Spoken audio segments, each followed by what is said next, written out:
The story of the Balaalo pastoralists in the context of Uganda revolves around land disputes, ethnic tensions, and government interventions.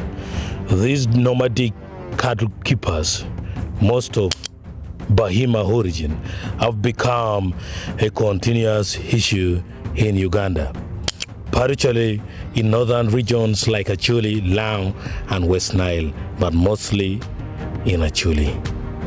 The background.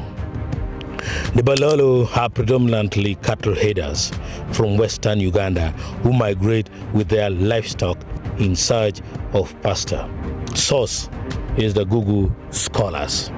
Their movements have increasingly brought them into conflict with local communities in northern and eastern Uganda, where they lease or occupy land for grazing.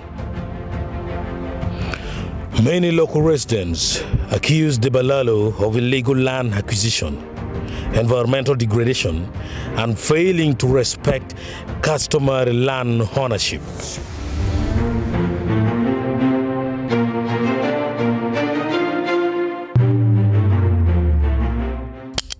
Escalating tensions. The first escalating tension is land disputes. The primary issue is land. Locals claim the Balaalo acquire large swaths of land through manipulation or exploitation of unclear land ownership systems. The second escalating tension is environmental impact. The heavy grazing practices of the Balaalo reportedly degrade land and water resources, leaving locals at risk of losing their livelihoods. The third one on the escalating tension is cultural clashes.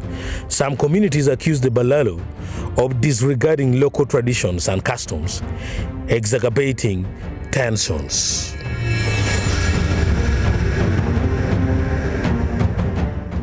Government involvement. President Yoweri Museveni has issued several directives concerning the Balaalo. In late 2021, he ordered the eviction of non-compliant pastoralists from northern Uganda, particularly those who had settled illegally. The government has attempted to regulate the movement of the Balaalo by requiring proper documentation, clear land agreements, and ensuring their activities align with local laws.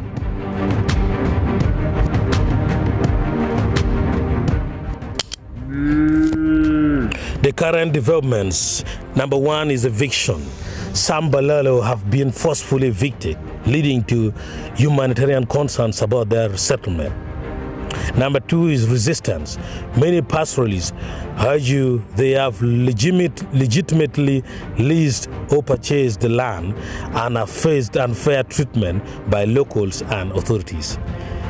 The third one is political dynamics. The situation has gained political attention, with some leaders calling for stricter enforcement of land laws and protection of indigenous communities. Number four is impact on local communities. Displaced locals, especially in northern Uganda, have expressed fears of land grabbing and loss of ancestral lands, leading to unrest.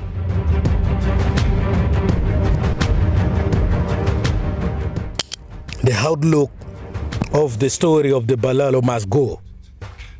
The Balaalo story remains unresolved. It reflects broader issues of land management, cultural integration, and governance in Uganda. Achieving a peaceful resolution requires balancing the rights of pastoralists with those of local communities, strengthening land laws, and addressing environmental concerns.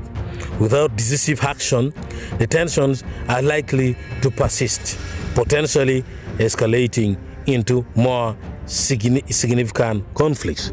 But the issue is, if a government is to find me having a government vehicle, for example a car, illegally, what will the government do? The first step will be to take away the government property, and then investigation will follow who sold the property to the person. And I think your answer on this question of Balaalo must go on the first step to be done could be the same as mine. You have been with me, Mark Tony Bryan, on Acholi ITV, and if you're subscribed, next time we will meet again in another way. Bye bye.